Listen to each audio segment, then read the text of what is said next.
بسم اللہ الرحمن الرحیم۔ ہم ذی الحجہ کا چاند دیکھتے ہی نکلے۔ رسول کریم نے فرمایا کہ جس کا دل چاہے تو اسے عمرہ کا احرام باندھ لینا چاہیے، کیونکہ اگر میں خود ہی ساتھ نہ لاتا تو میں بھی عمرہ کا احرام باندھتا۔ اس پر بعض صحابہ نے عمرہ کا احرام باندھا اور بعض نے حج کا۔ میں بھی ان لوگوں میں سے تھی جنہوں نے عمرہ کا احرام باندھا تھا، مگر عرفہ کا دن آ گیا اور میں حیض کی حالت میں تھی۔ میں نے نبی کریم صلی اللہ علیہ وسلم سے اس کے متعلق شکایت کی تو آپ نے فرمایا کہ عمرہ چھوڑ اور اپنا سر کھول اور کنگھا کر اور حج کا احرام باندھ لے۔ میں نے ایسا ہی کیا، یہاں تک کہ جب حسبہ کی رات آئی تو رسول اللہ صلی اللہ علیہ وسلم نے میرے ساتھ میرے بھائی عبد الرحمن بن ابی بکر کو بھیجا۔ میں تنعیم گئی اور وہاں سے اپنے عمرے کے بدلے دوسرے عمرے کا احرام باندھا۔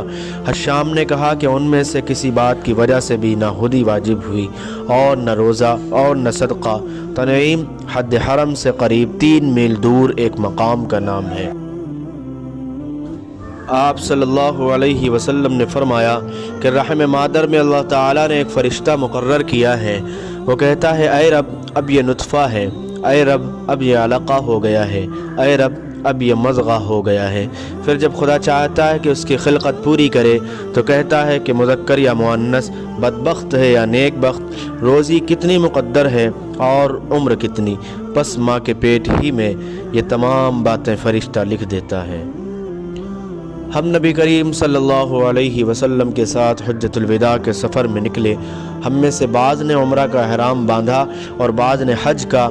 پھر ہم مکہ آئے اور حضرت صلی اللہ علیہ وسلم نے فرمایا کہ جس نے عمرہ کا احرام باندھا ہو اور خودی ساتھ نہ لایا ہو تو وہ حلال ہو جائے، اور جس نے عمرہ کا احرام باندھا ہو اور وہ خودی بھی ساتھ لایا ہو تو وہ خودی کی قربانی سے پہلے حلال نہ ہوگا، اور جس نے حج کا احرام باندھا ہو تو اسے حج پورا کرنا چاہیے۔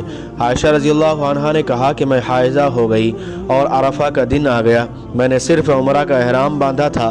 مجھے نبی کریم صلی اللہ علیہ وسلم نے حکم دیا کہ میں اپنا سر کھول لوں، کنگھا کر لوں اور حج کا احرام باندھ لوں اور عمرہ چھوڑ دوں۔